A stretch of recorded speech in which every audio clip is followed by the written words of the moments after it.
नमस्कार विद्यार्थियों। पूर्व में हमने ललदत जो संत कवयित्री हैं कश्मीर की, उनके बारे में अति संक्षिप्त जानकारी प्राप्त करी। आज हम उनके वाकों का अध्ययन करेंगे। तो आइए पढ़ते हैं ललदत के वाक। विद्यार्थियों, भक्ति काल की व्यापक जनचेतना और उसके अखिल भारतीय स्वरूप से परिचित कराने के उद्देश्य से यहाँ ललदत के 4 वाक जो है उनका हिंदी अनुवाद प्रस्तुत किया गया है। ये मूल प्रति नहीं है हमारे पास, ये मूल रूप से ललदत ने जो वाक लिखे हैं वो नहीं है, अपितु उनका अनुवाद है। पहले वाक में ललदत ने ईश्वर प्राप्ति के लिए किए जाने वाले जो प्रयास हैं उनकी व्यर्थता की चर्चा की है, और दूसरे वाक में बाह्य आडंबरों का विरोध करते हुए कहा गया है कि अंतःकरण से संभावी होने पर ही मनुष्य की चेतना व्यापक हो सकती है। तो आइए पहले प्रथम वाक को पढ़ते हैं। रस्सी कच्चे धागे की खींच रही मैं नाव।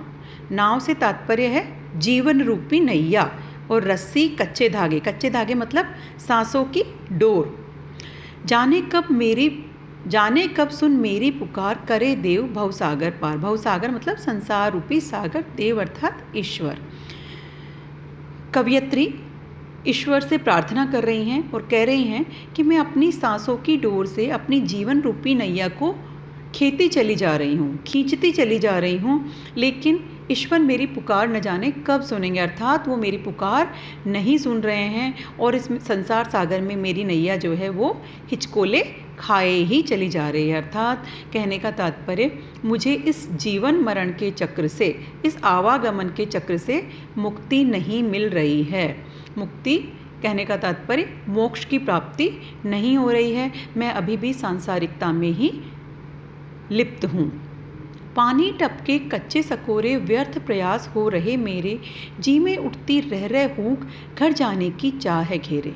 सकोरे मिट्टी का जो बर्तन होता है उसके लिए जो छोटा बर्तन होता है। हूक होती है वेदनापूर्ण वाणी। पानी टपके कच्चे सकोरे व्यर्थ प्रयास हो रहे मेरे।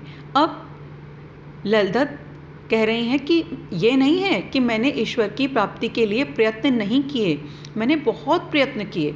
हठ योग जैसी साधना पद्धतियाँ और भी जो कठिन साधना पद्धतियाँ वो सब मैंने अपनाई, लेकिन फिर भी जिस प्रकार से मिट्टी का जो बर्तन होता है उससे लाख कोशिश करने के बाद भी पानी का टपकना बंद नहीं होता, उसी प्रकार से मेरे सारे प्रयास, इस संसार सागर से पार जाने के मेरे सारे प्रयास जो हैं वो व्यर्थ होते चले जा रहे हैं। जी में उठती रह हूँ घर जाने की चाह है घेरे। घर अर्थात परमात्मा से मिलन। इन सारे प्रयासों के व्यर्थ होने के कारण मेरे हृदय में एक वेदनापूर्ण हुक जो है वो समा गई है। एक वेदनापूर्ण वाणी मेरे कंठ से निसृत हो रही है, और जो ईश्वर से मिलन की मेरी आकांक्षा है वो पूर्ण नहीं हो पा रही है। अर्थात मेरी आत्मा का परमात्मा से मिलन नहीं हो रहा है, मुझे ईश्वर की प्राप्ति नहीं हो रही है। तो यहाँ ललदत ने अपने प्रयासों की व्यर्थता की चर्चा की है। अगले वाक पे देखिए। इस वाक में बाहरी आडंबरों का विरोध किया है और संभाव अपनाने के लिए प्रेरित किया है ललदत ने। खा खाकर कुछ खाएगा नहीं, न खाकर बनेगा अहंकारी, सम खा तभी होगा संभावी, खुलेगी सांकल बंद द्वार की। खा खाकर से तात्पर्य खाना खाना नहीं है, यहाँ खाने से तात्पर्य है भोग विलास, सांसारिक जो भोग हैं उनके लिए है। न खाना मतलब वैराग्य को अपनाना, अहंकार घमंड। सम मतलब समानता, समरूपता, है ना, सामंजस्य का भाव। संभावी समदृष्टि।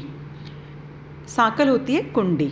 तो देखिए, खा खाकर कुछ खाएगा नहीं, न खाकर बनेगा अहंकारी। ललदत कह रही है कि मनुष्य अगर केवल भोग विलास में ही लिप्त रहे तो भी उसे ईश्वर की प्राप्ति नहीं हो सकती, और अगर वह केवल न खाकर अर्थात केवल वैराग्य का मार्ग अपना ले, कठोर साधना पद्धतियों को अपना करके अपने जीवन को चलाने की कोशिश करे, तो भी वह केवल अहंकार से भर जाएगा कि मैं तो इतना महान हूँ, मैंने अपनी इंद्रियों का इतना निग्रह कर लिया है, जो कि संभव नहीं है। ये केवल एक घमंड होता है, एक दर्प होता है, अहंकार होता है। समखा तभी होगा संभावी, कि जब मनुष्य की दृष्टि समरसता के भाव से आप्लावित हो जाती है, जब समरसता की दृष्टि मनुष्य में आ जाती है, तभी जो है परमात्मा के द्वार की सांकल खुलती है, अर्थात परमात्मा से मिलन का रास्ता प्रशस्त होता है। तो हमें ना तो बहुत अधिक कड़ी तपस्या करनी है, ना ही हमें अपने जीवन को भोग विलास में व्यर्थ करना है, अपितु मध्यम मार्ग का अनुसरण करके परमात्मा को प्राप्त करने का प्रयास करना है। तभी परमात्मा से मिलन संभव है। धन्यवाद।